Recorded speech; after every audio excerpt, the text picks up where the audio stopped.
Halo semuanya, Assalamualaikum warahmatullahi wabarakatuh. Jadi pada pembelajaran hari ini kita akan belajar tentang bilangan kuantum ya. Pada pembelajaran sebelumnya kita sudah belajar tentang konfigurasi elektron menggunakan kulit atom. Nah, pada konfigurasi elektron menggunakan kulit atom, di situ kita tahu bahwa ada beberapa atom yang berada di kulit pertama, kulit kedua, kulit ketiga, dan seterusnya. Tapi sebenarnya konfigurasi elektron untuk kulit atom itu dia kurang lengkap ya, belum bisa menjelaskan di mana sebenarnya posisi elektron itu berada. Nah, maksudnya seperti apa? Misalnya saja ibu tanya, di mana alamat rumahnya Nagita ya, atau di mana rumahnya Asrul gitu. Rumahnya di Kalimantan Timur. Apakah itu sudah cukup jelas menjelaskan posisi rumah atau posisi alamat dari si Nagita atau si Asrul? Belum jelas ya. Jadi sebenarnya kalau misalnya mau nanya alamat kan kita harus ngasih tahu dulu di mana kabupatennya. Misalnya alamatnya di Provinsi Kalimantan Timur, Kabupaten Pasir, Kecamatan Tanah Grogot, jalan A, B, dan C, gang, nomor, dan selanjutnya itu lebih jelas.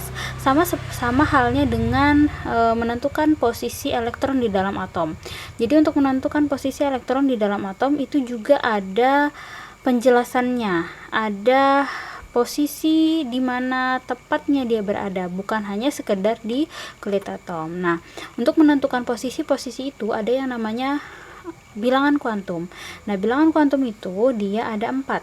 Yang pertama ada bilangan kuantum utama. Yang kedua ada namanya bilangan kuantum azimut. Kemudian ada bilangan kuantum magnetik dan ada bilangan kuantum spin. Nah, hari ini kita akan bahas perlahan-lahan dari setiap bilangan kuantum yang ada ya. Oke, yang pertama ada yang namanya bilangan kuantum utama.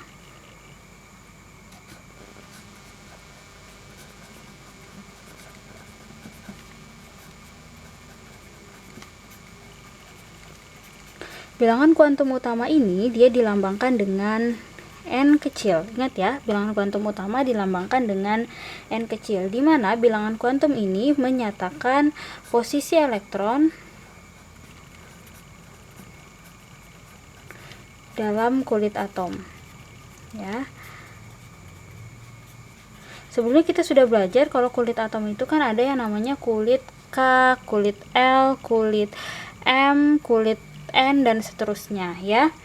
Jadi kita tulis saja kulit itu ada kulit K, L, M, dan N. Ini adalah kulitnya. Nah, berapakah harga dari si bilangan kuantum untuk kulit K, L, dan M, dan N? Ya, jadi untuk kulit K, N-nya adalah 1, untuk kulit L, N-nya adalah 2, untuk kulit M, N-nya adalah 3, dan untuk kulit N, N-nya adalah 4. Seperti itu seterusnya ya. Jadi ingat, bilangan kuantum utama itu menyatakan kulit atom, lambangnya adalah N kecil dengan harga masing-masing 1, 2, 3, dan 4, dan seterusnya ya. Oke, yang kedua adalah bilangan kuantum azimut.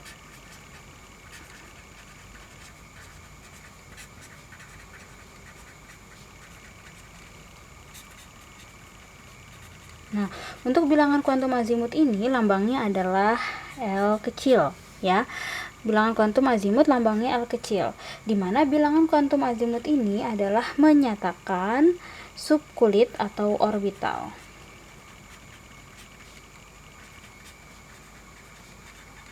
Seperti yang Ibu bilang tadi, kalau misalnya kita menanyakan alamat dari seseorang, kita nggak cuman butuh di mana sih provinsinya gitu, kita harus lengkap kabupatennya atau kecamatannya, jalannya apa, kemudian gangnya di mana, nomor rumahnya berapa. Nah, itu seperti itu juga kalau kita mau menentukan di mana posisi satu elektron di dalam atom itu berada ya. Oke. Kemudian untuk bilangan kuantum azimut itu ada diberi nama dengan lambang S, P, D, dan F. Ingat, lambang untuk azimut itu S, P, D, dan F ya. dia lambang bilangannya adalah L, di mana harga L untuk S adalah 0, P-nya adalah 1, D-nya adalah 2, kemudian F-nya adalah 3. Ya, ingat S itu 0, P itu 1, D itu 2, F itu 3. Atau misalnya saya balik, apakah lambang 0 adalah S, kemudian 1 adalah P, 2 adalah D, dan F adalah dan 3 adalah F, ya, seperti itu. Kemudian di dalam kulit dan subkulit itu ada yang namanya harga-harga yang dibolehkan untuk berada pada posisi itu. Ya, misalnya ibu bikinkan tabel, di sini ada kulitnya, kemudian lambangnya itu N, kemudian ada harga L yang diizinkan, harga L yang boleh atau yang diizinkan,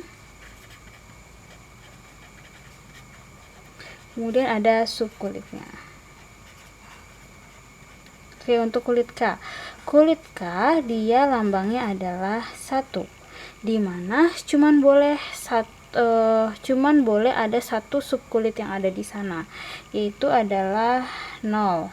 Ya, berarti apa tadi? Kalau 0 apa lambangnya? Lambangnya adalah S. Berarti lambangnya di sini adalah 1S. 1S. Oke, kemudian kalau L dia apa? 2. Dia boleh di sini 0 dan 1. Nah, kalau 0 dan 1 apa? Berarti boleh S dan P. Berarti 2S dan 2P. Oke, selanjutnya untuk KLM 3, berarti 0, 1, dan 2. Berarti boleh apa aja? 3S. Dari mana 3? Dari sini ya. Kemudian S dari mana? Dari 0. Yang ini tadi. Kemudian berarti kalau di sini 1 berarti 3P. Oke, 3P. Dan ini 3D. Kemudian untuk N dia 4, berarti boleh 1, 0, 1, 2, dan 3, berarti 4S, 4P, kemudian 4D, dan 4F, seperti itu. Kemudian ada yang namanya bilangan kuantum magnetik. Yang ketiga, bilangan kuantum magnetik.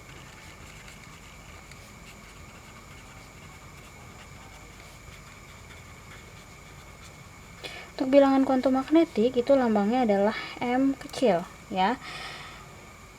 Bilangan kuantum magnetik itu biasanya dilambang atau digambarkan seperti kamar-kamar atau kotak-kotak atau yang biasa disebut dengan diagram orbital, ya. Misalnya ada subkulit di sini. Ada subkulit S, nih ya, subkulit S, P, D, dan F. Nah, untuk subkulit S, diagram orbitalnya seperti ini. Diagram orbitalnya adalah 1 saja, ya. Kemudian untuk P, diagram orbitalnya adalah 3. Untuk D, diagram orbitalnya adalah 5. Oke, untuk F, diagram orbitalnya adalah 7. 1, 2, 3, 4, 5, 6, 7, 2, 3, 4, 5, 6, 7, ya. Oke, untuk setiap satu kotak atau satu orbital itu boleh diisi 2 elektron. Nah, elektron di dalam orbital itu dia dilambangkan dengan tanda panah, ya. Dalam satu kotak ini dia hanya boleh diisi 2 dengan tanda panah harus berlawanan. Ada tanda panah ke atas dan ada tanda panah ke bawah. Kemudian ada tanda panah ke atas, ke atas, ke atas, kemudian ke bawah, ke bawah, ke bawah. Jadi S ini elektronnya boleh diisi 2. Ya, kemudian ini boleh diisi tuh 2, 3, 4, 5, 6. Kemudian yang ini 1, 2, 3, 4, 5, 6, 7, 8, 9, 10. Oke, di sini boleh diisi 10, jadi boleh menggambarnya itu seperti ini saja. Nah, ini boleh ya. Nah, untuk membuat elektron di dalam orbital ini dia harus kesana harus terisi penuh dulu, nggak boleh misalnya 1, 2 gitu, nggak boleh, harus kesana diisi dulu 1, 2, 3, 4, 5, 6, 7, 8, 9, 10, 11, 12, 13, 14. Jadi ini maksimal diisi adalah 14 ya. Oke, untuk harganya, kalau di sini harganya adalah 0, M-nya. Nah, ini yang kita bahas ya, yang M. Di sini negatif 1, 0 dan positif 1. Sini negatif 2, negatif 1, 0, positif 1, positif 2, negatif 3, negatif 2, negatif 1, 0, positif 1, positif 2 dan positif 3. Jadi angka di bawah ini menggambarkan satu kotak yang ada di sini. Seperti itu ya. Kemudian yang terakhir adalah bilangan kuantum spin.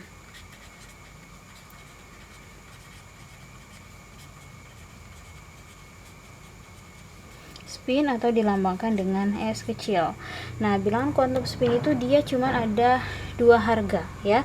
Ada yang tanda panah ke atas, ada yang tanda panah ke bawah. Kalau tanda panah ke atas, dia S-nya adalah positif setengah, dan yang tanda panah ke bawah adalah negatif setengah. Seperti itu ya. Oke, itulah penjelasan untuk bilangan kuantum. Kita akan coba masuk ke contoh-contoh soal itu minggu depan. Jika ada yang ditanyakan, boleh langsung hubungi ibu via WA ya. Itu saja, terima kasih. Assalamualaikum warahmatullahi wabarakatuh.